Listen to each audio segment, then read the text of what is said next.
Avoir le Saint-Esprit est extrêmement avantageux pour nous. Amen. Et il appelle le Saint-Esprit le Paraclétos, c'est-à-dire l'aide, celui qui nous aide. Alléluia. Celui qui nous aide, celui qui nous conduit dans toute la vérité. Alléluia. C'est le Saint-Esprit. Nous bénissons le Seigneur pour sa présence. Il est là avec nous. Alléluia. Et il est là pour nous conduire dans la parole de Dieu, dans la vérité. Alléluia. Nous voulons remercier le Seigneur pour les dons que Jésus a fait à l'Église, notamment les apôtres, les prophètes. Alléluia. Et nous voulons remercier le Seigneur pour l'apôtre de ce ministère, l'apôtre Alain Patrick. Gloire à Dieu. Amen. Nous remercions le Seigneur. Je voudrais remercier le Seigneur pour les pasteurs de ce ministère, de cette Église, les pasteurs associés, Dadier, Augustin, Françoise, le pasteur associé, Aïda, le pasteur Marlène. Amen. Le diacre.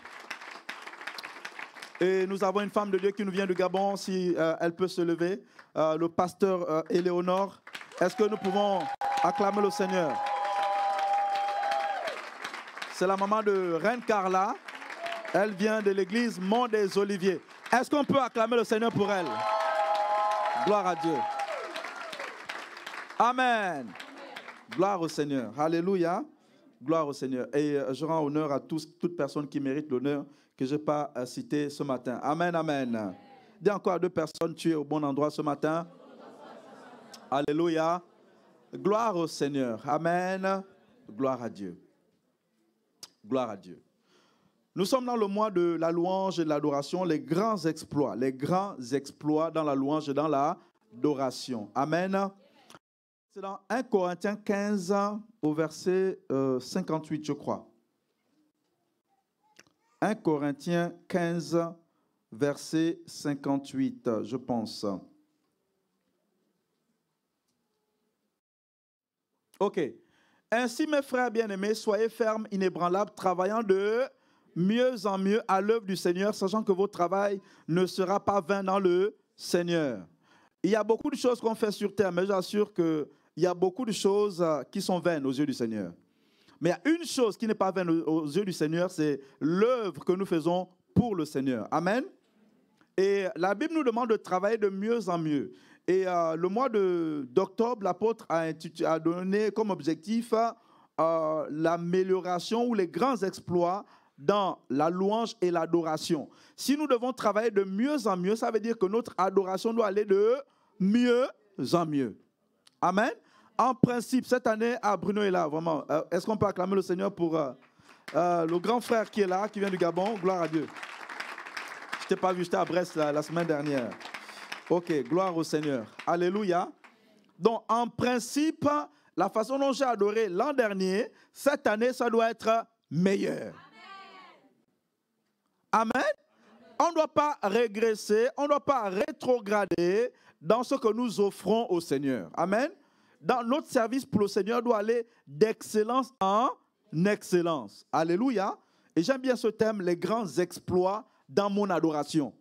Il faut que Dieu voie quand même que ce sont des grands exploits que tu fais. Alléluia. Gloire à Dieu. Dis, je fais des grands exploits dans ma louange et dans mon adoration. Dis, je fais des grands exploits dans ma louange et dans mon adoration. Ce qu'il faut comprendre, c'est que Dieu siège au milieu de la louange de son peuple. Ça veut dire que si tu fais des grands exploits dans la louange, tu verras ce que Paul et Silas ont vécu en prison. Alléluia. Si tu es en train de faire des grands exploits, tu vas voir les murailles de Jéricho tomber. Parce que les grands exploits dans la louange, dans ce sur quoi Dieu siège, va t'amener à vivre des grands exploits. C'est-à-dire, tu vas voir Dieu à l'œuvre dans ta vie.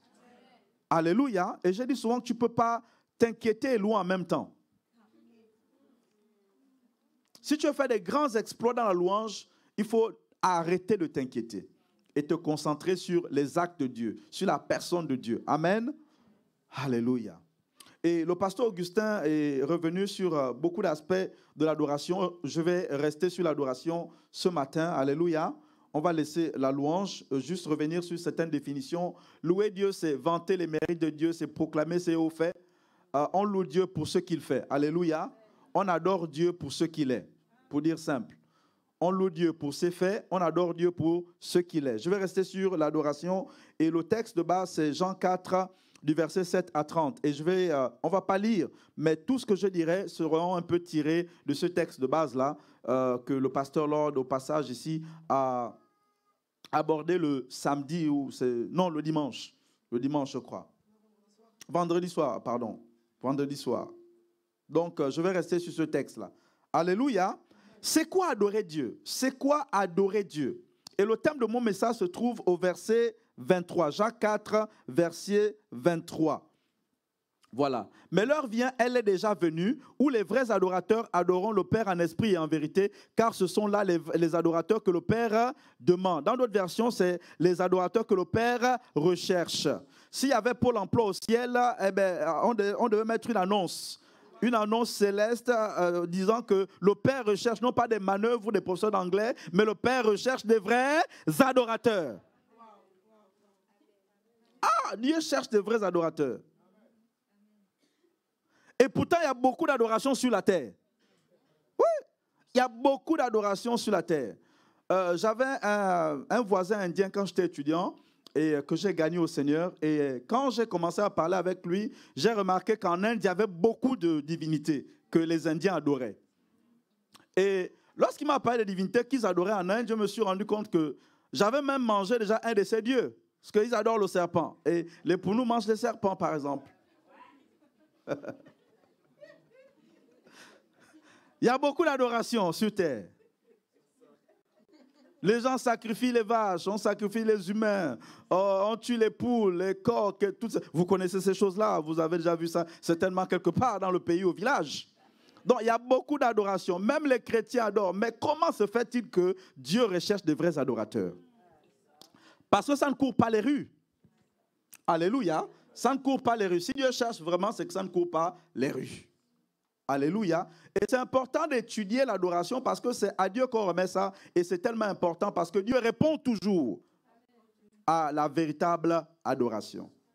Il faut comprendre que le premier crime qui a eu sur la terre était à cause de l'adoration. Parce que Dieu a répondu favorablement à un et l'autre a remarqué qu'il n'y avait pas de réponse favorable. Donc c'est important d'étudier ce thème-là. Alléluia. C'est quoi adorer? Adorer, vient du grec proskuneo, ok? Proskuneo, vous avez déjà entendu ça, qui veut dire en fait se prosterner. Alléluia. Qui veut dire se prosterner and kissing. C'est ça. Se prosterner et faire ça. C'est ça. C'est ça adorer. Alléluia. C'est ça adorer. Donc, c'est se prosterner. Ça veut dire quoi? C'est une vie de soumission. C'est une vie d'abandon. C'est une vie d'obéissance. Et c'est une manifestation d'un amour extraordinaire. Et peu commun à une grande personne ou à une divinité. Mais ici, on va dire Dieu. Alléluia.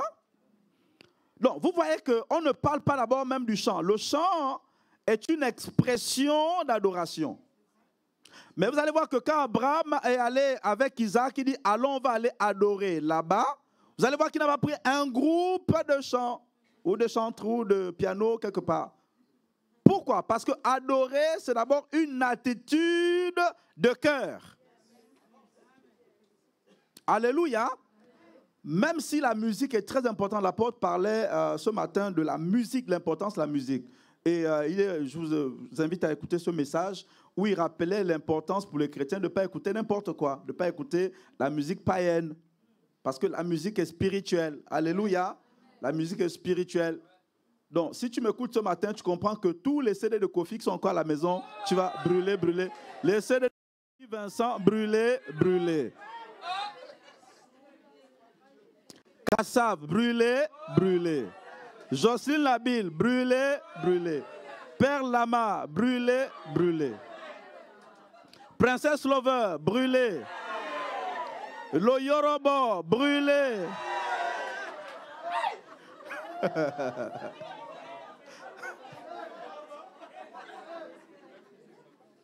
Maître Gims, au feu, tout ça, au feu, au feu, au feu. On va d'abord nettoyer, hein, nettoyer la discothèque, ou comment on appelle ça, où on arrange les CD. Donc, là, on est vraiment, il faut déjà brûler ça, hein, parce qu'on ne peut pas commencer sans ça. Alléluia. Gloire à Dieu. Donc, c'est d'abord une attitude de cœur.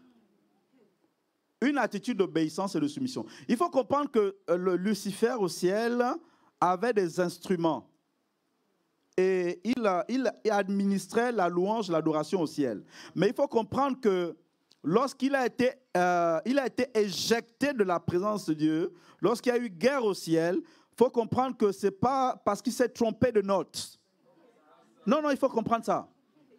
Il faut comprendre que s'il y a eu un problème, c'est parce que dans le cœur, justement, où on est censé donner la véritable adoration, elle part de là.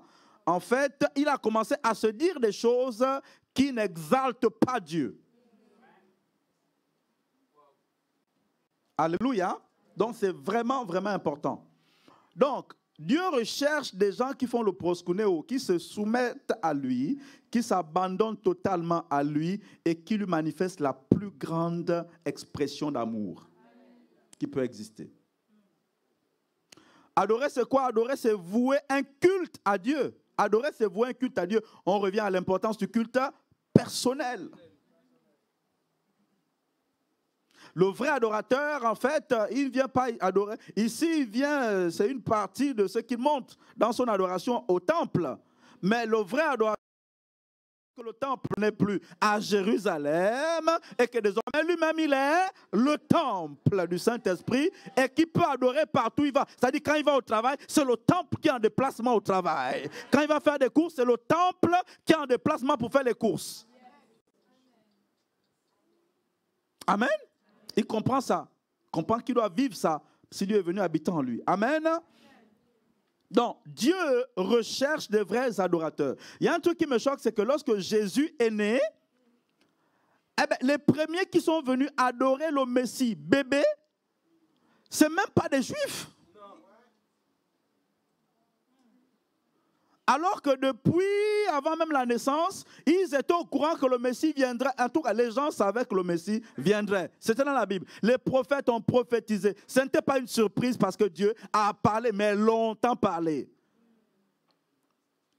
Mais les vrais adorateurs, Dieu allait les chercher quelque part avec l'Iran ou l'Irak. Et des païens. Des païens, les mages, c'était des païens.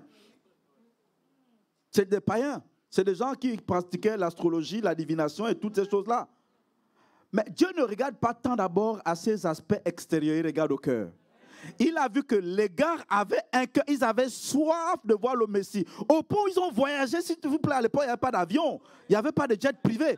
Ils ont vu la soif. C'est la soif qui les a amenés jusque là où était le bébé. Alléluia. Donc, si tu as vraiment soif de Dieu, Dieu va répondre. Pourquoi? Parce que Dieu satisfait ceux qui ont soif. Heureux ceux qui ont faim et soif. Il satisfait ceux qui ont soif. Donc, si tu as vraiment soif de Dieu, tu es sur le bon chemin. Parce qu'en général, ceux qui n'ont plus soif de Dieu, ils ont du mal à adorer Dieu. Alléluia. C'est pour ça que lorsque l'eunuque éthiopien a parcouru l'Éthiopie pour aller à Jérusalem, il ne connaissait même pas Dieu et qu'il allait adorer à Jérusalem. Le Saint-Esprit, le ciel s'est mobilisé. A dit, Philippe, s'il te plaît, on recherche de vrais adorateurs. Ce monsieur ne peut pas quitter l'Éthiopie comme ça. Il a soif de Dieu. Il a soif de Dieu. C'est pour ça que Jésus vient s'arrêter au puits face à une Samaritaine. Comment un Juif peut rester longtemps à parler avec une Samaritaine? Des gens qui étaient méprisés aux yeux des Juifs. Vous allez voir comment, lorsque la dame vient supplier Jésus de guérir sa fille, elle dit non, on ne donne pas. Il n'a pas dit grand chien, mais petit. Il a dit ce chien, mais dans la race de chien, c'est encore petit chien.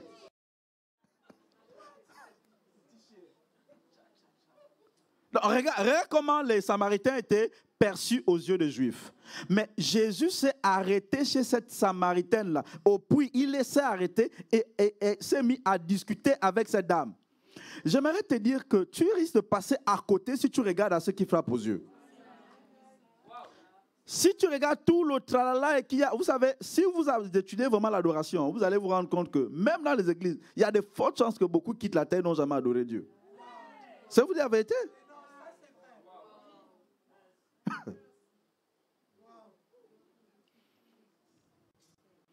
Si Dieu cherche vraiment et qu'il a laissé Jérusalem pour aller dans un pays, pour aller en Samarie, et s'attarder avec une dame qui était là, c'est que même à Jérusalem, il n'y avait pas de vrais adorateurs. Ça ne courait pas les rues. Il a dit quitter les religieux pour se retrouver avec une dame qui a une vie vraiment compliquée. Mais il a regardé à la soif de cette dame. Parce que la dame aussi avait des préjugés sur les Juifs. Mais si elle s'est arrêtée à parler avec Jésus pendant longtemps, c'est que dans le cœur, elle voulait vraiment connaître le Messie. Et Dieu répond toujours à la soif de quelqu'un. En fait, quand tu as soif, c'est la preuve que tu vis. C'est la preuve que tu vis. Tu as vu un mort dans le cercueil, il dit, s'il te plaît, avant de dormir, avant de m'enterrer, donne-moi d'abord un verre de coca, s'il te plaît. C'est rare, n'est-ce pas? Donc, si tu as vraiment soif de Dieu, Dieu va répondre à ta soif aujourd'hui. C'est ça la bonne nouvelle. Dieu va vraiment répondre à ta soif. Mais si tu es dans l'apparence, voilà, on va au temple et puis on se prosterne devant un mur, tout ça, c'est plus à Jérusalem, c'est plus là-bas. C'est en toi que ça se passe. Si dans ton cœur ce matin, tu as vraiment soif de Dieu, je t'assure qu'il va répondre à la soif parce qu'il ne contredit pas sa parole. Alléluia. Et la soif de Dieu va t'amener à le rechercher. Alléluia. Va t'amener à le rechercher. Jésus dit à la femme, donne-moi à boire. C'est vrai que c'est un piège qui lui tendait, mais Jésus exprimait la soif qu'a le Père de trouver chez l'homme un vrai adorateur. Le Père dit, moi aussi j'ai besoin de trouver chez quelqu'un un vrai adorateur. C'est ce que je recherche. Si tu m'as vu quitter Jérusalem et prendre le risque de parler là seul avec toi, alors que je connais la réputation que les Juifs ont envers les Samaritains, c'est parce que je t'assure, je cherche aussi les vrais adorateurs. Et c'est ce que Dieu veut faire ce matin avec toi. Alléluia. Ton cœur est-il prêt à répondre à cette soif qu'a Jésus? Alléluia. Le pasteur leur disait que l'adoration, c'est un voyage, c'est un processus. En fait, l'adoration, c'est une école dans laquelle tu grandis. C'est l'école de la connaissance de Dieu, pour résumer. C'est l'école de la connaissance de Dieu. Si tu dis aujourd'hui que tu connais tout Dieu, je t'assure, tu te trompes toi-même. Tu grandis dans la connaissance de Dieu. Et il expliquait qu'à un moment, la première connaissance qu'elle a eue de Dieu, c'est qu'il est juif, après c'est prophète, après prophète c'est Messie. Plus tu vas dans l'adoration, plus tu grandis avec Dieu, eh bien plus tu connaîtras Dieu. Et tu finiras par le connaître. Alléluia. C'est un voyage, c'est un processus dans la connaissance de Dieu. Donc, qu'est-ce que Dieu désire dans l'adoration? Dieu désire une relation d'intimité, de cœur à cœur avec l'homme. Parce que c'est pour ça que la Bible dit que le Père recherche, en fait, tout père sur terre, un père normal, je ne parle pas d'un père vraiment qui a des problèmes, un père normal qui est séparé de son enfant a le désir de revoir son enfant. Alléluia. Le Père désire entretenir. En fait, c'est pour ça qu'on dit souvent ici que le christianisme n'est pas une religion, mais c'est une relation personnelle avec Dieu. Amen. Quand vous voyez David, l'homme selon le cœur de Dieu, quand il voyait ces psaumes, il dit, l'Éternel est mon berceau, une affaire personnelle. Personnelle. Alléluia. Dieu veut une relation personnelle avec toi. Il y a des choses qu'on pourra te dire, mais il y a des choses que Dieu veut te dire personnellement. Il veut entretenir une intimité avec toi. Il n'est pas venu habiter là juste comme ça, mais si Dieu habite et qu'il n'y a pas d'intimité, ce sera une relation insipide. C'est pour ça que le grand appel dans la vie chrétienne, c'est l'appel à la communion, à l'intimité avec Dieu. Alléluia. L'adoration, c'est une affaire d'intimité avec Dieu. Vous allez voir le langage qu'il emploie, langage de mari, langage d'épouse et tout ça, c'est pour parler de l'adoration. Une relation d'intimité avec Dieu. Adorer, c'est répondre à l'amour de Dieu. Parce que Dieu nous a aimés le premier et a manifesté beaucoup d'amour envers nous. Je t'assure, si tu commences à compter les expressions ou la manifestation de l'amour de Dieu pour nous, il y a beaucoup. Hein. Tu commences par le sol sur lequel nous sommes là, c'est pour lui. Le micro, le téléphone portable et toutes ces choses-là tirent l'essence par les choses qu'il a créées. En tout cas, Dieu a beaucoup manifesté d'amour. Et la manifestation suprême, c'est comment venir mourir à la croix et rester pour nous. Ça, acclamons le Seigneur pour Dieu.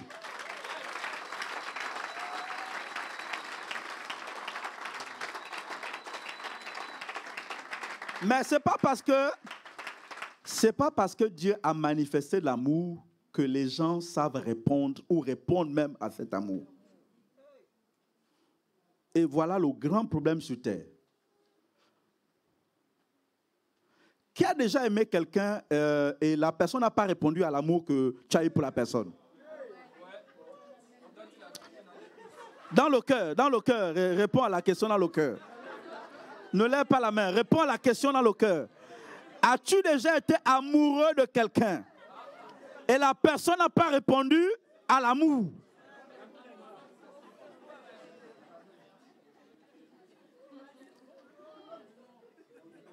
Est-ce que chacun voit ce que je veux dire? Ok.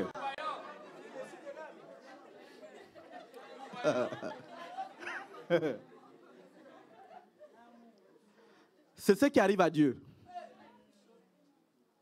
Dieu manifeste, mais les gens ne répondent pas. Les gens ne répondent pas à l'amour. Parce que Dieu est amour.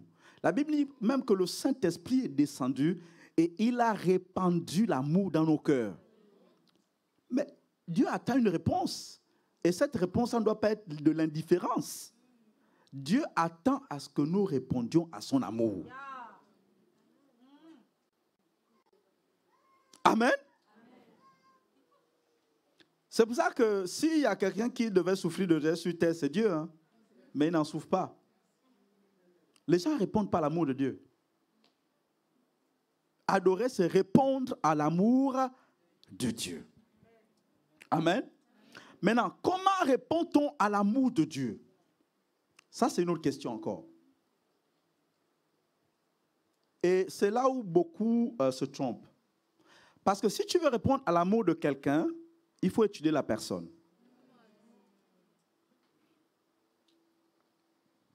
Les hommes vont bien comprendre ce que je veux dire.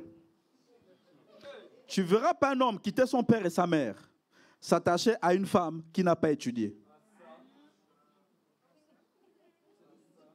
Parce que après avoir pris un râteau, 2 râteaux, 3 râteaux, il va dire, bon, là, je vais essayer de maquiller le niveau. Je vais étudier la personne. Est-ce qu'elle aime le café? Est-ce qu'elle n'aime pas le café? Quel style vestimentaire aime-t-elle? Il va changer son style vestimentaire de pêcheur. Il va mettre un style vestimentaire qui ressemble un peu à quelque chose. Pour gagner la personne. C'est rare de voir un homme aller vers une femme lui demander de devenir sa femme sans avoir étudié. Les hommes comprennent mieux ce que je dis là. Comprennent ça mieux. Ils comprennent ça mieux. Ok. Tout le monde a un anniversaire ici, non? On n'est pas comme Elie Tishbit, on ne sait pas quand il est né. Tout le monde a un anniversaire. Ok. Tout le monde a un anniversaire? Ok. Qui a déjà reçu des cadeaux à Noël ou à l'anniversaire que ça ne te dit absolument rien?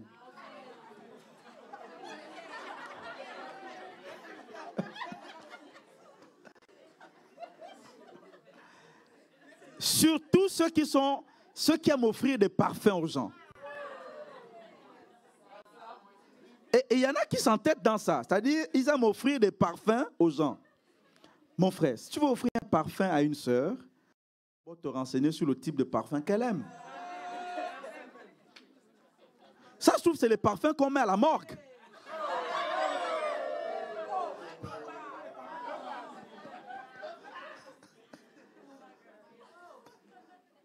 Ou les parfums qu'on fait l'encens, on adore les divinités indiennes. Il y a des parfums qui ressemblent au truc de magie. Dès que tu mets comme ça, tu dis, ah, ça c'est les parfums d'incantation. Du genre le bien-être. Qui connaît le bien-être? Le Mont Saint-Michel. Mont Saint-Michel.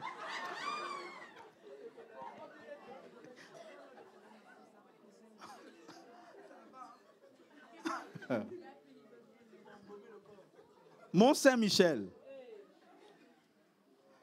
Donc, avant d'offrir des cadeaux à quelqu'un, si tu veux lui faire plaisir, renseigne-toi sur la personne. C'est vrai ou pas? Donc, arrêtons d'offrir à Dieu des choses qui ne lui plaisent pas.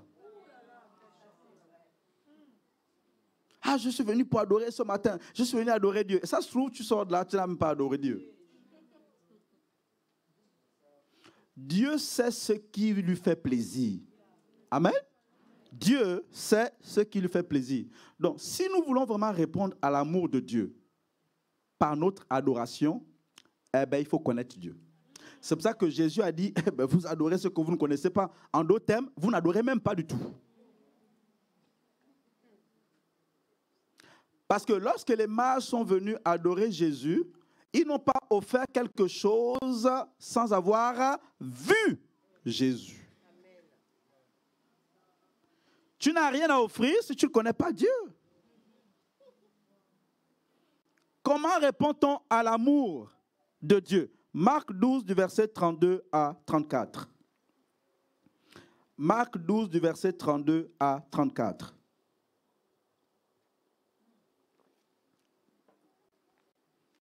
Le scribe lui dit, bien maître, tu as dit avec vérité que Dieu est unique et il n'y en a point d'autre que lui. C'est la version Louis II.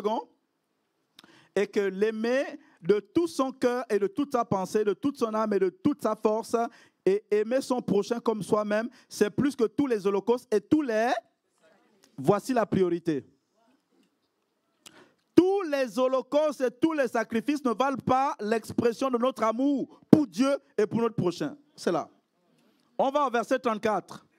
Jésus, voyant qu'il avait répondu avec intelligence. Donc, si le scribe avait mal parlé, il a dit non, ce que tu dis là n'est pas vrai. Jésus a vu qu'il a répondu avec intelligence. Donc, qu'est-ce qui vaut tous les sacrifices sur terre? C'est répondre à l'amour de Dieu. Amen. Réponds. C'est pour ça que c'est le plus grand commandement.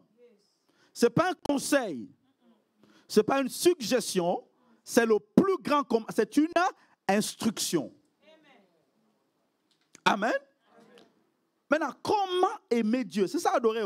C'est pas, je vous dis, hein, parce que sinon on va aller au ciel, on va dire, ben, c'est vrai, tu as adoré là sur le temps de jours que je te donnais sur terre. Bon, voici le nombre de jours d'adoration. Ah bon, mais donc c'est quoi l'adoration? Adorer, c'est d'abord répondre à l'amour de Dieu. Aimer Dieu. 1 Samuel 3, 19 à 21. On commence dans l'Ancien Testament pour voir un jeune homme qui a adoré Dieu dans l'Ancien Testament. On va voir. Samuel grandissait, l'Éternel était avec lui et il ne laissa tomber à terre aucune de ses paroles. Arrête-toi là, mon frère. Adorer consiste à ne pas abandonner, à ne pas laisser tomber, à ne pas ignorer la parole de Dieu. Ah.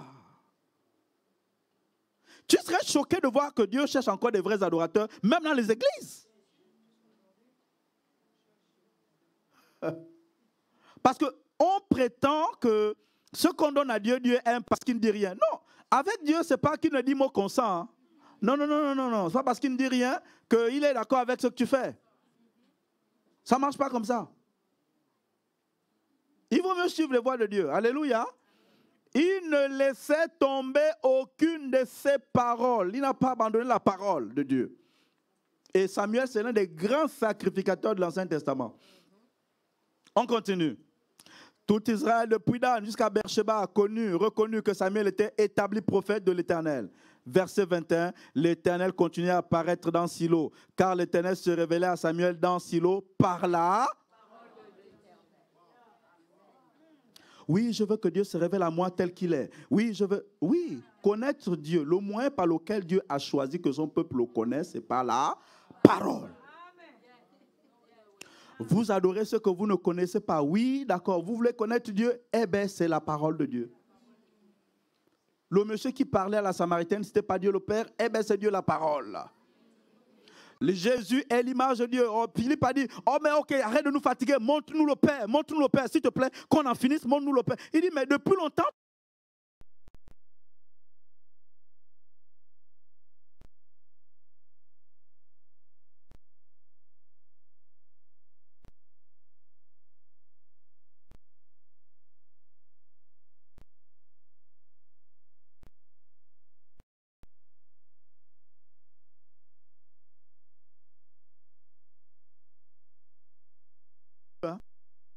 quand Dieu allait le chercher quelque part là-bas, en dehors d'Israël, là, et qu'il a appelé Abraham pour le suivre à Canaan, s'il vous plaît, Abraham n'a pas vu un ange. Non, Abraham a entendu la voix, la parole. Et il a suivi la parole.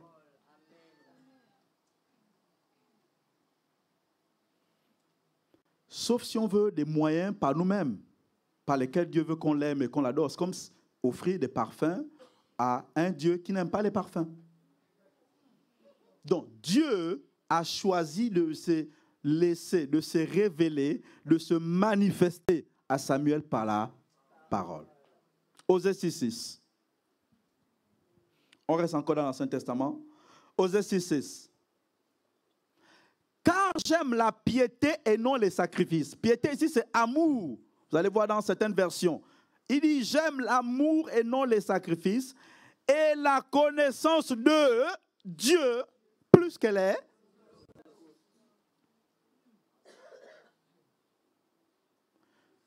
Tu veux plaire à Dieu, connais-le.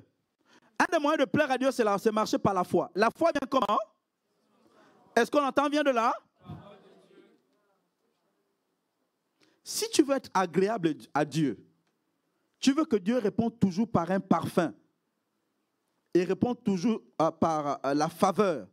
Quand tu adores, respecte sa parole. Parce que même le miraculeux vient par là, en fait.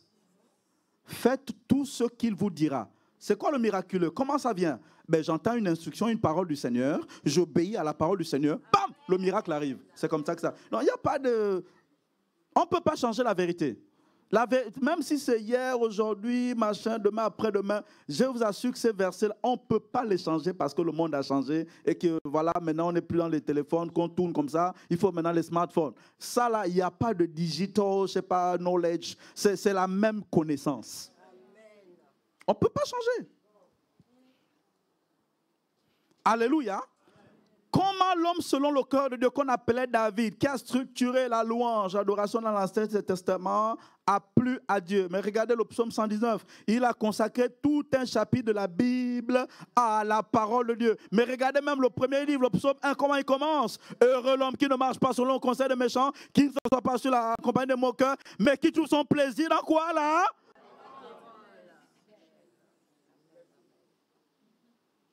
Amen. Donc, si tu mets ta Bible de côté lundi, mardi, et que c'est au gère le mercredi que tu ouvres ta Bible, que tu entends la parole, ça se trouve, tu n'es pas en train d'adorer Dieu. Hein? Le pire, c'est que on vient même servir Dieu sans avoir eu le temps de s'asseoir le matin et de plonger son cœur dans la parole. Dans l'Ancien Testament, tu pouvais être brûlé comme ça. Parce que je vous dis, dans l'Ancien Temple, les gens, quand ils allaient au temple, il y avait un endroit où on se purifiait. Non, c'est vrai. Hein? On se lavait les mains, tout ça, avant de toucher aux ustensiles. Aujourd'hui, il n'y a plus de vases pour les gens dans lesquels on se lave les mains.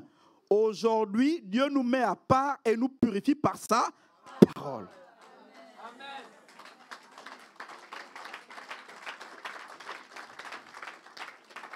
Comment tu peux venir servir multimédia, protocole, enfants, la prédication, chante, peu importe, au temple. Tu n'as pas eu le temps d'avoir cette communion avec la parole. Revenons aux bases. Revenons aux bases. Revenons aux bases. Sinon, on fait un truc qui est très spectaculaire. Dieu est là, il dit, je ne suis pas dedans. Je ne suis même pas un peu dedans. Il dit, ça vous plaît? Ça plaît les émotions, les feelings, tout ça. Il n'y a pas de souci. Mais moi, je ne suis pas dedans. Alléluia. La parole, la parole, la parole, la parole. Qu'est-ce que Samuel...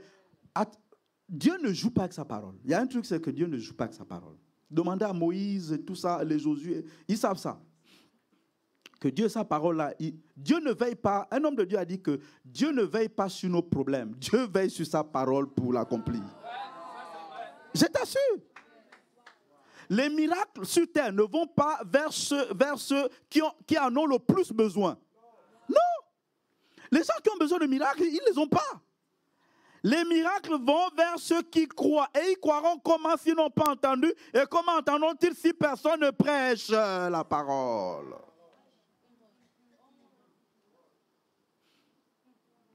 Donc la vie du surnaturel et du miraculeux arrive comment?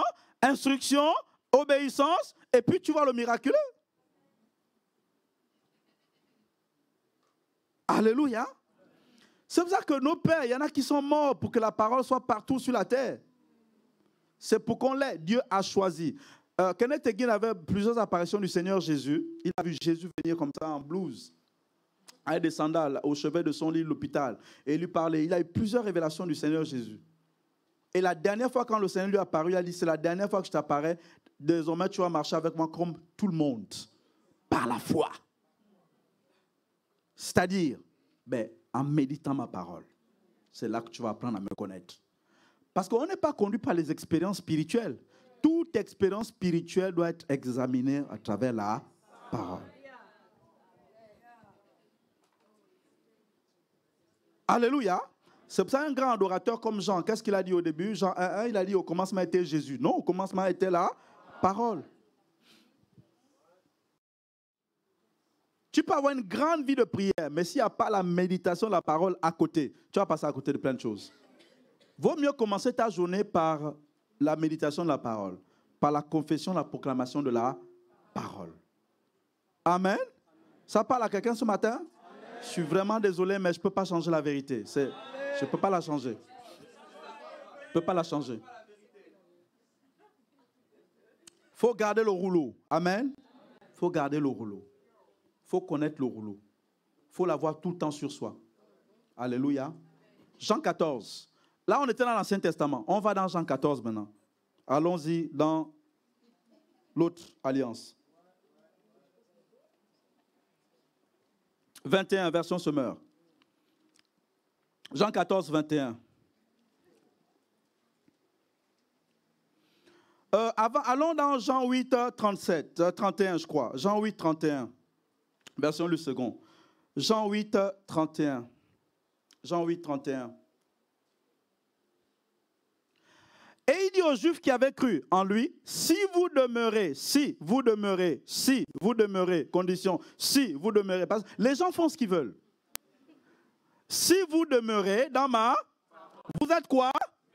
Vraiment. Il dit non, il y a vraiment, il faut bien voir le vraiment là. Vous êtes, parce que tu peux penser être disciple et tu n'es pas disciple. Tu es disciple si tu demeures dans la parole. Et disciple veut dire quoi? Le mot grec pour disciple veut dire écolier, élève, étudiant de la parole. C'est étudiant de la parole. Étudiant, non, ça c'est tout. Tu peux avoir plein de titres là, tu n'es même pas un disciple de Dieu. C'est ce qui est choquant. C'est ce qui est choquant. Tu demeures dans la parole. Quand tu étudies la parole, tu te dédies à l'étude de la parole. Parce que quand tu étudies la parole, tu étudies la personne de Dieu.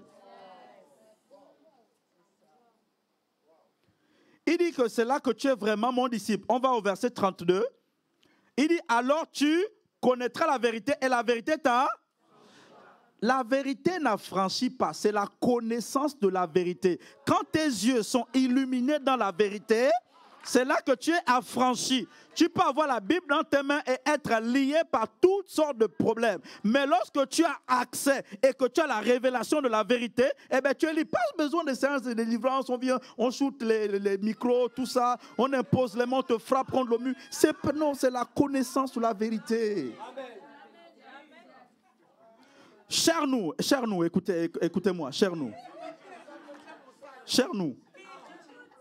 Notre but en tant que chrétien, c'est de faire des nations des... Ça veut dire quoi? Ça ne veut pas dire qu'il faut faire des brebis, nos amis. Non. Ramener le cœur des gens vers Dieu. Ramener le cœur des gens vers Dieu. Ramener le cœur des gens vers la parole. La parole. C'est pas non, moi je suis de Donovan, moi je suis de Ndossi, moi je suis de Reine Carla. Non, c'est pas ça. Ramener le cœur des gens dans la parole. C'est ça. Jésus a choisi, le Père a choisi de se faire connaître à nous par la parole. C'est comme ça. Même le Saint-Esprit qui habite en nous, je ne sais pas, quelqu'un a déjà vu le Saint-Esprit ici? Quelqu'un, il sait comment il est? Même le Saint-Esprit, le grand Saint-Esprit qui est Dieu, il nous prend nous là et il nous ramène dans la parole. Il nous conduira dans toute la vérité. Donc, si Dieu t'a donné un disciple, 2 disciples, 3 disciples, s'il nous plaît, amène-le à devenir un étudiant de la parole. Qu'est-ce que tu as lu ce matin? Ce qui est choquant, c'est que les gens servent, ils n'ont pas le temps de la parole. Ils servent quel Dieu? Alléluia. Ok, on repart dans Jean 14, 21, au verset 24. Jean, c'était quelqu'un de un peu tranché. Hein? On l'appelle l'apôtre de l'amour. Il était vraiment tranché. Celui qui m'aime vraiment m'offre les parfums Gucci. Non! Celui qui m'aime vraiment m'offre des talons de 14 cm. Il n'y a rien à faire avec. Des chaussures Louboutin. Non. Il m'offre une perruque blanche.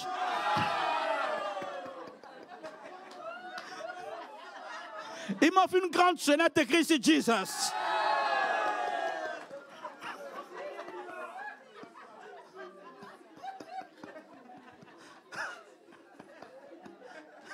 Qui veut vraiment aimer Jésus? Qui veut vraiment aimer? Honnêtement, qui veut vraiment aimer Jésus? Donc, celui qui aime vraiment Jésus, qui veut adorer Jésus, c'est celui qui retient ses commandements ou sa parole. Et les met en... Mon Père aimera celui qui m'aime, moi aussi je lui témoignerai mon amour et je me ferai... Le Père qui nous a aimés, lorsqu'on garde sa parole et qu'on la met en pratique, il dit, ok, voici encore un autre pan de ma personne. Tu prends la parole, tu la mets en pratique, voici un autre pan de ma personne. Tu prends la parole, tu la mets en pratique, voici un autre pan de ma personne. C'est ça. Devenons amoureux de la parole, amoureux de la parole, amoureux de la parole, amoureux de la parole. Je me ferai connaître à lui. D'autres versions, c'est je me manifesterai à lui. Un étudiant de la parole, est quelqu'un qui vit la manifestation du surnaturel tous les jours, 24 heures sur 24. 24 heures sur 24. Alléluia. Il faut comprendre que le chrétien aujourd'hui, dans la Nouvelle Alliance, on opère à ciel ouvert. Jésus a dit que désormais vous verrez les anges de monter et descendre au-dessus du Fils de l'homme, pas du Fils de l'homme. Nous tous là qui reflétons, nous tous qui avons notre vie à Jésus, qui sommes nés de nouveau, nous sommes nés de nouveau, le ciel est ouvert et le ciel voit comment nous vivons. Il faut redevenir étudiant, amoureux, passionné de la parole. Amen. On continue verset 22. Jude, qu'il ne faut pas confondre avec Judas Iscariot. Je ne sais pas si c'est Jude qui a dit à Jean, s'il te plaît, quand tu écris, j'aimerais quand même que tu précises un peu, hein, s'il te plaît. Parce qu'il y a des trucs ici, je n'ai pas envie que mon nom... que mon nom soit vilipendé sur les réseaux. Précise-moi le truc. Lui demanda, Seigneur, pourquoi est-ce seulement à nous que tu veux te manifester et non au monde? Verset 23. Jésus lui répondit, si quelqu'un m'aime, il obéira à ce que j'ai dit. Mon Père aussi l'aimera. Nous viendrons tous deux à lui et nous établirons notre demeure chez lui. Verset 24. Mais celui qui ne m'aime pas, ne met pas en parole ma pratique. Or, cette parole que vous entendez ne vient pas de moi, c'est le Père, c'est la parole même du Père qui m'a envoyé. Dans d'autres versions, la Bible dit, celui qui ne m'aime pas ne garde pas ma parole. C'est tranché. Tu n'as pas le temps de la parole, c'est que ton amour pour Dieu est très petit. Mais il y a quelque chose qui est très grand ici dans cette parole de Jean-là, c'est l'obéissance à la parole. On a vu que proskuneo, c'est soumission, n'est-ce pas? C'est ça, hein, soumission. Quand tu te mets sous quelqu'un, tu te soumets et tu obéis. En fait, c'est une position d'humilité, n'est-ce pas? C'est ça l'adoration. Donc, l'adoration consiste à vivre une vie d'obéissance à la parole. Je vais expliquer. Lorsque Satan allait tenter Jésus dans le désert, et qu'il a dit à la fin, non, adore-moi, je te donnerai tout ce qu'il y a, machin. Vous allez remarquer que tout tournait autour de l'obéissance de Jésus à Satan. Oui. Parce que Satan ne donnait pas des conseils, c'est des ordres. Hein. Machin, si tu es machin, fais ça. Si tu es machin, fais ceci. Fais ça. Moi, il le transporte. Et puis, non, fais comme ça. Il donnait des ordres.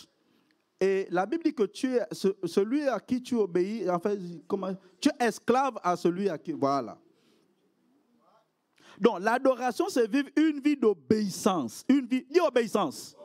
Le mot là devient gros dans notre génération. Dis obéissance, obéissance. Dis obéissance. Dis soumission. Eh bien, voici l'adoration. C'est une vie de soumission et d'obéissance à la parole. Mais oui, c'est ça. Sinon, Jésus allait obéir à Satan, comme le premier Adam. Une vie d'obéissance et de soumission. Alléluia. Une vie d'obéissance et de soumission. Parce que lorsque tu médites la parole, eh bien, tu rencontreras la vérité. Tu rencontreras coûte que coûte la vérité. Parce que Jésus est le chemin, la vérité et tu rencontreras la vérité. Mais quelle est ton attitude face à la vérité? Quelle est ton attitude face à la vérité? C'est pour ça que David, il venait devant Dieu et Dieu l'aimait. Pourquoi? Parce que David, c'était le genre de monsieur, quand tu viens lui dire, ah David, écoute là, bon, j'ai une histoire que j'ai eue là, apparemment il y avait un berger qui avait tant de brebis et puis il a fait ceci, il a fait cela, et cette personne-là, c'est toi. Tu as tué Uri et puis tu as pris sa femme. David n'était pas le genre à se cacher. David était le genre de personne à avouer, à dire que c'est moi. Parce que c'est ce qui s'est passé avec la femme samaritaine. Quand Jésus l'a dit, va appeler ton mari, elle pensait, elle dit, non, mais non, je n'ai pas de mari. Elle n'a pas dit, elle n'a pas maquillé les choses. Un adorateur est quelqu'un qui est sincère avec Dieu. Il a un cœur sincère. Il se laisse transpercer par la vérité. Et là est le problème de beaucoup. Pourquoi? Parce que lorsque la vérité vient, tu as deux possibilités. Soit tu te caches, soit tu admets, et puis la vérité te transforme. Quand admettre là, c'est la repentance. La repentance. Jérémie 27. Jérémie 27. Jérémie chapitre 20, verset 7. Tu m'as séduit, ô Éternel, je me suis laissé séduire. Tu t'es servi de moi à force... Non, mets la version semeur. Mets la version semeur. Version semeur. C'est la version semeur là, les gars? J'aime mieux la version semeur ici. Je ne sais pas si c'est la lui second ou la semeur. Ça, c'est laquelle? Mets la version lui second. Ok, voilà, la version le second. Tu m'as persuadé, Éternel, et je me suis laissé persuader. Tu m'as saisi et tu m'as vaincu. Et je suis chaque jour un objet de raillerie. Tout le monde se moque de moi. Restons là. Tu peux rencontrer la vérité et ne pas changer. Il y a des gens qui ont même vu Jésus qui n'ont pas changé. Tu peux entendre la vérité et ne pas changer. Jésus peut... Sinon, les pharisiens allaient changer parce qu'ils avaient carrément Jésus en face. Les Sadducéens devaient changer puisque Jésus était tout le temps au temple avec eux. Donc, tu peux rencontrer Dieu et ne pas changer. Tu peux lire ta Bible, avoir accès à la vérité et ne pas changer. Tu changes quand? Quand tu te laisses persuader par la vérité. Tu te laisses persuader par la vérité. Ça veut dire quoi? Tu te proskuneo. Tu dis, oh, la vérité, tu as raison. Je vais te suivre. C'est ça l'adoration. Et là, le problème, je vais m'arrêter un peu là, permettez-moi un peu. Parce que quand la vérité vient, qu'est-ce que les hommes ont souvent comme réaction? En général, on a déjà une batterie d'excuses et de justifications. Tu arrives en retard, oui, il y avait des bouchons. Tout. En fait, tu t'excuses, tu demandes pardon, mais tu donnes déjà l'excuse à côté des bouchons. Ce n'est pas ça la repentance. Ce n'est pas ça la repentance. Et on pratique ça tout le temps, dans les couples, au travail, tout ça, à l'église, dans les relations entre frères. Quand tu as fait une mauvaise chose, admets la faute. Je te demande pardon. Sans justification et sans excuse. Tu vas cultiver un cœur d'adorateur. Mais quand il y a les justifications, les excuses à côté, là, c'est comme des sparadraps à la vérité. Oui. La vérité ne va plus rien faire. Et la Bible dit que certains ont fait naufrage parce qu'ils n'ont pas gardé une conscience pure face à la vérité. Donc, quand la vérité vient, qu'est-ce que tu fais face à la vérité? Tu dois te laisser persuader. Dis encore obéissance. Amen. Maintenant, il faut comprendre que dans l'amour pour Dieu, il y a une compétition. On a vu tout à l'heure, je disais tout à l'heure que Satan recherche aussi, apparemment il recherche des vrais adorateurs aussi. Il en cherche. Il cherche de vrais adorateurs. Il cherche de vrais adeptes, de vrais disciples. Lui aussi, il en a marre des faux. Des gens, quand il dit va là-bas, et puis ça ne suit pas. Va tuer tel, il traîne pour tuer. Non, il veut des gens qui sont prompts. Prompts. Donc, il faut comprendre que Dieu réclame cette adoration-là, Satan aussi réclame. Alléluia. La Bible nous dit dans Jacques 4, verset 4, que l'amour du monde est inimitié contre Dieu. L'amour que le Saint-Esprit a répandu dans nos cœurs, que nous sommes censés répondre là, eh bien, il y a un amour qui fait de la compétition, c'est l'amour du monde. Celui qui veut être ami du monde sera ennemi de Dieu. Est-ce que Dieu peut aimer quelqu'un qui sera ennemi de lui? Non, c'est compliqué. Quand tu aimes le monde, Dieu dit non, là c'est compliqué, on ne peut pas marcher ensemble. On ne peut pas marcher ensemble. On va aller dans 2 Jean, 1 Jean 2, 15, 16. 1 Jean 2, 15, 16. 1 Jean 2, 15, 16. N'aimez point le monde ni les choses qui sont dans le monde. Si quelqu'un aime le monde, l'amour du Père n'est point à lui. Verset 16. Car tout ce qui est dans le monde, la convoitise de la chair, la convoitise des yeux et l'orgueil de la vie ne vient point du monde, mais ne vient point du Père, mais vient du monde. Nous devons nous battre à triompher de notre Égypte. Parce que tu peux sortir de l'Égypte et à garder l'Égypte en toi. C'est pour ça que quand ils étaient dans le désert et qu'on donnait de la manne et des cailles, non, mais on pense encore aux oignons, au kebab, qu'on mangeait en Égypte et tout ça. Ils étaient sortis de l'Égypte, mais l'Égypte était encore en eux.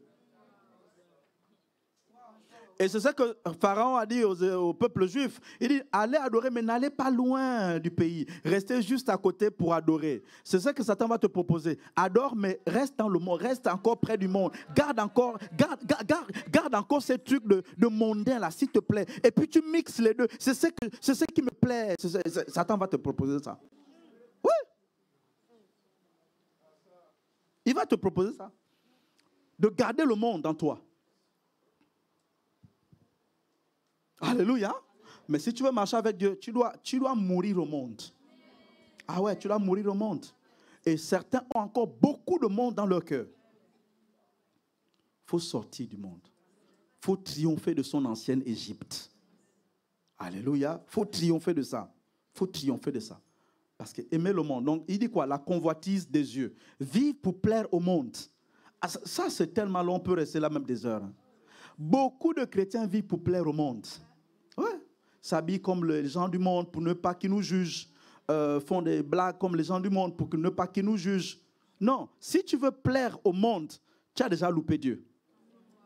Tu ne peux pas plaire aux deux.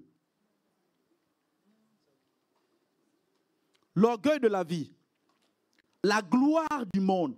Vous savez qu'il y a une personne à qui Dieu résiste, c'est l'orgueilleux. Un orgueilleux ne peut pas être un adorateur. Tu ne peux pas être adorateur et être orgueilleux.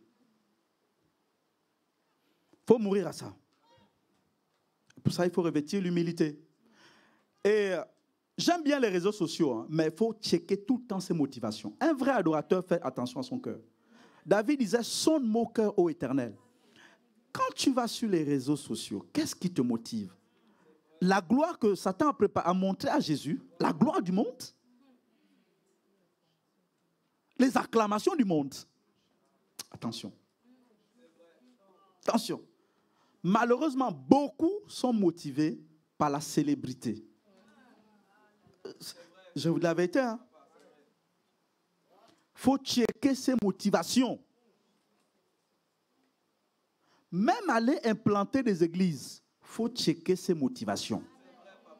Si c'est pour la gloire de mon nom, c'est zéro. Il faut checker ses motivations.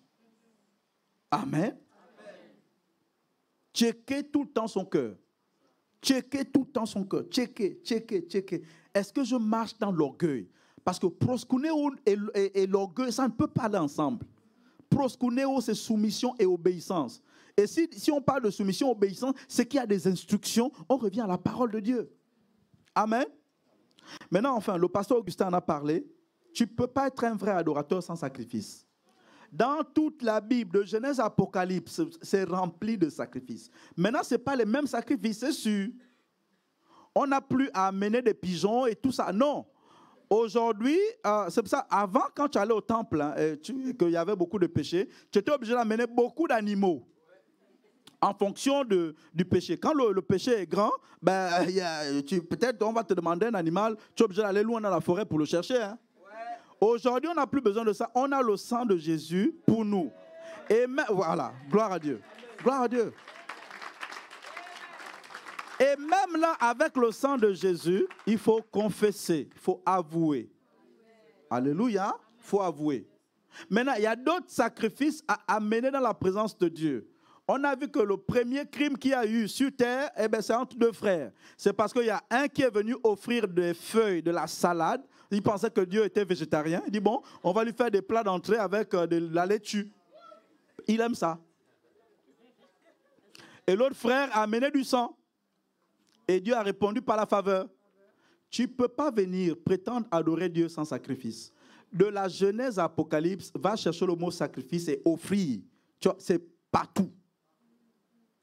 C'est partout. Et le pasteur Augustin parlait des dîmes. Et il en parle dans Malachie. Jésus n'a pas beaucoup insisté sur les dîmes, tout ça, parce que dans la culture juive, c'est censé déjà être établi. C'est pour ça que même tout ce qui est les instruments, tout ça, il n'a pas beaucoup insisté dessus. Parce que c'est déjà structuré. Donc pour nous, maintenant, il faut par contre comprendre ça. Donc tu ne peux pas être un adorateur et voler Dieu. Tu ne peux pas être un adorateur et voler. Tu peux serrer ton visage, mon frère, il n'y a pas de souci. Tu ne peux pas être un adorateur et voler Dieu. Tu ne peux pas, ce n'est pas possible. Ce n'est pas possible. Parce que quand on te donne une amende parce que tu as fait les excès de vitesse, que tu serres ton visage ou pas, tu vas payer l'amende. Tu vas payer. Et plus tu attends, plus l'amende sera chère.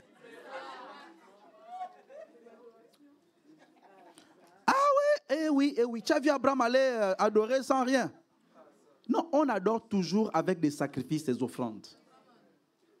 Et là, le pasteur Augustin a parlé des dîmes. Et il y a les offrandes. Moi, je parlais des offrandes. Si on s'arrête dessus et qu'on fait un séminaire dessus, tu vas voir, il y a très peu d'adorateurs. Tu vas te rendre compte que oui, la parole a raison. Il y a vraiment très peu d'adorateurs. Parce qu'il y a un temps où 50 € montent à Dieu comme un parfum de bonne odeur. Il y a un temps où c'est vraiment une offrande boiteuse. Et Dieu ne regarde même pas ça. Dieu est sans pitié dans l'adoration. Hein. Il va demander à une veuve. Il dit, la veuve, le mari est parti. Il reste que les enfants. Il y a la pauvreté à la maison. Il va demander à la veuve de sacrifier tout ce qu'il y a à la maison. Il est sans pitié face à ça. Parce qu'il sait ce qu'il y a derrière. Il répond toujours. Il répond. réponds.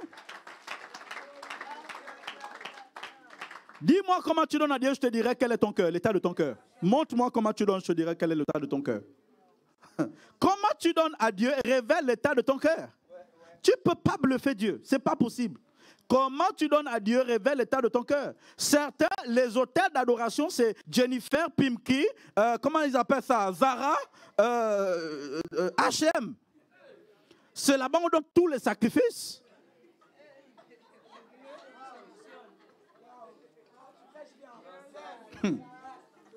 Tu serais choqué, hein, les pastes. Tu serais choqué de voir des hôtels à Zara, c'est-à-dire des brebis qui vont à Zara avec les moutons et les bœufs pour déposer, pour acheter le dernier costume de 500 €. 500 € de costume. Jamais tu n'as donné 500 € à Dieu. Tu dois quand même te poser des questions. Tu dois quand même te poser des questions. Il faut quand même que tu te poses des questions. Il faut quand même t'arrêter de te poser des questions. Arrête-toi, pose-toi des questions. 200 € la chaussure. Jamais de ta poche tu as donné 200 € à Dieu. Mais pose-toi un peu de questions. Qui est plus élevé, Dieu ou bien ta personne? C'est ta personne. C'est ta personne. C'est ta personne qui est élevée. Et tu adores ta personne. Mais il faut quelqu'un pour te dire ça. 15 000 € la voiture. Tu n'as jamais pris 15 000 € de ta poche pour donner à Dieu. Mais pose-toi un peu de questions. Tu n'as pas vu David, il s'est dit, ah, moi-même j'ai une grosse baraque. Mais comment je peux rester comme ça? Dieu est transporté dans un morceau de bois. Mais comment je peux faire ça? Ce n'est pas possible. Ok, ce qu'on va faire, c'est qu'on va construire une plus grande baraque à Dieu. Tu comprends que vraiment ça ne coupe pas les rues. Ça ne coupe pas les rues. Maintenant, je ne te demande pas de diminuer ton style vestimentaire et porter maintenant le bas de gamme. Je n'ai pas dit ça. Vraiment, s'il te plaît, habille-toi comme tu t'habilles comme d'habitude. Mais j'aimerais te dire que si dans tout ce que tu investis pour toi là, pour Dieu c'est zéro, je t'assure que ton cœur est quelque part. Oui. Ton cœur est quelque part. C'est pour ça que tu vas avoir une veuve. Un pharisien vient, il donne une plus grande somme. La veuve vient, elle donne, et Jésus commence à parler, à prophétiser. Quand le pharisien donnait beaucoup, il ne parle pas, il est muet. La veuve vient, elle sème, lui dit, ok, je dois répondre à ce sacrifice.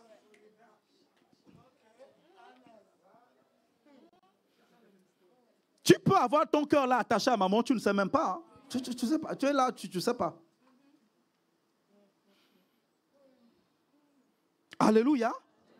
Il faut donner des offrandes qui plaisent à Dieu, pas des offrandes boiteuses. Ouais. Il m'est arrivé déjà un jour, je l'ai dit ici, deux fois Dieu me dit, prends telle somme, donne à telle personne. Oui. Mais oui, des sommes, mais, Seigneur, mais je dois acheter, donne à telle personne. Et quand j'entends mes pères parler, je me dis, mais les autres chrétiens marchent avec quel Saint-Esprit? Tu entends le pasteur Christ, il était malade, il a prié, jeûné, tout ça, il n'y a rien. Le Seigneur lui dit, prends la Mercedes que tu viens d'acheter là, qui est chère là, donne ça à tel collaborateur. Tu entends d'autres pères qui parlent, mais on dirait qu'on ne marche pas avec le même Saint-Esprit. Le vrai Saint-Esprit qui est en nous, il va t'aider à offrir des sacrifices qui plaisent à Dieu. Un temps viendra où Dieu va te dire, poubelle les offrandes boiteuses, arrête-moi ça, prends-moi ta robe de 500 € là, va la vendre, prends l'argent et va donner au temple. Il faut quelqu'un pour te dire ça quand même. Hein? Et il faut être courageux pour te dire ça. Parce que tu as intimidé tout le monde à la maison, mais pour te dire la vérité, c'est compliqué.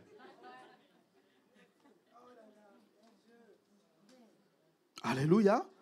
Ton cœur doit être pour Dieu. Ton cœur doit être pour Dieu. Ton cœur doit être pour Dieu. Ton argent va où? C'est pour ça que quand le sentinelle est venu, je ne sais plus c'est quel est son nom là, et qu'on a voulu prier pour lui, le juif, qu'est-ce qu'il a dit? Non, il faut prier pour lui parce qu'il a bâti le temple. Il a bâti le temple. Noé a fait des sacrifices pour Dieu. Il allait chercher des animaux deux par deux. Essaie d'aller chercher tous les animaux de la ville. De la forêt, rien que Rennes, je ne parle pas de tout le pays, rien que Rennes, tous les animaux deux par deux, va faire ça.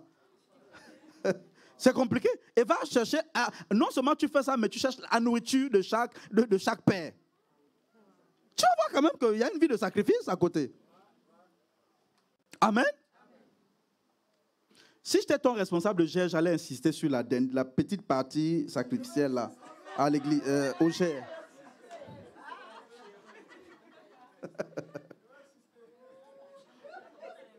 Oui.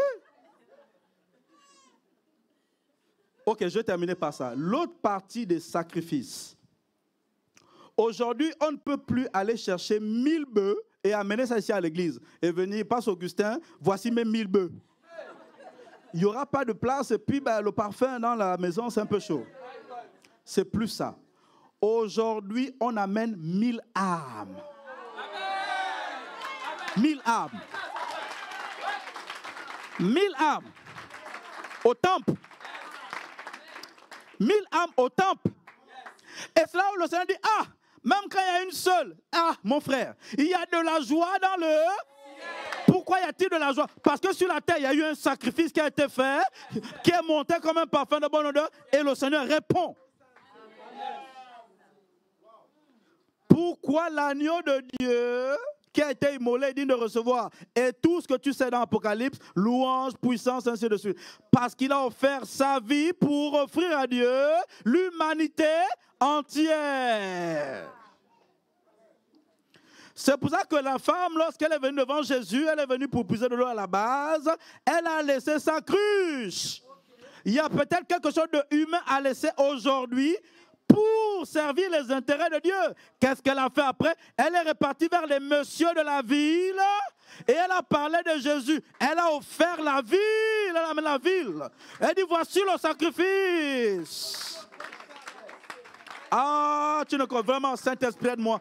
Aide-moi à faire comprendre à ma génération que les sacrifices, c'est plus les bœufs, les vaches, les brebis, les âmes. Les âmes.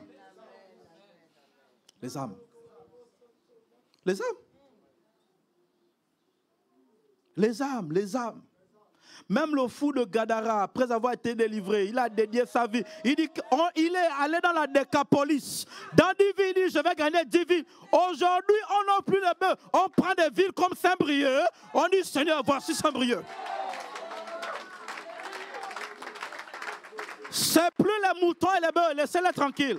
Aujourd'hui, on prend toute la ville de Vitré. On dit, Seigneur, je te dédie Vitré. Il n'y a pas de pasteur, il n'y a pas de prophète à Vitré, mais tu peux compter sur ma personne pour aller de maison en maison, gagner les gens de Vitré, offrir ça à Dieu. C'est dur d'expliquer ça aujourd'hui aux chrétiens. C'est compliqué. C'est compliqué. Donner sa vie aujourd'hui, c'est aller chercher les âmes perdues. Aller chercher les âmes perdues et les faire monter dans l'arche. Aller chercher les âmes perdues et les faire monter dans l'arche. C'est pour ça que le Philippe a été transporté jusqu'à l'eunuque éthiopien. Il dit non, l'âme là, offre-moi ça en sacrifice. Prends ça et amène ça ici. Alléluia. Voici ce qu'on offre à Dieu qui lui fait plaisir aujourd'hui. Ton quartier, ta ville, les autres villes, ton pays, des villages. Offrir à Dieu. C'est pour ça, qu'est-ce qu'il a dit Jésus? L'Esprit du Seigneur est sûr. L'Esprit du Seigneur est sûr. Pour bâtir des maisons? Non. Pour annoncer la bonne nouvelle aux pauvres. Ceux qui sont broke, ceux qui ne sont rien, ceux qui sont perdus, ceux qui sont confus. Tu peux rencontrer une prostituée dans la rue là. Tu serais choqué de voir que le Seigneur s'intéresse à l'état de son cœur. Le Seigneur s'intéresse à l'état de son cœur. Il a besoin d'un adorateur pour aller et prendre la main de la personne. Et dit, allons au temple, je vais t'offrir un sacrifice parce que le Père recherche justement ce type de cœur. Sopetele kandelebo sondolobo pelia zondorobo pale. Mazondo kotele mandelebe pele setelebe pele. Quand le Saint-Esprit est descendu avec la puissance, qu'est-ce qui s'est passé dans la ville? 3000 personnes ont été offertes au premier temple. Le premier temple. Reconnecte ta vie, reviens aux œuvres premières, Élève ta voix, prie. Reviens aux œuvres premières. Reviens aux œuvres premières. Sopalonde le bepele,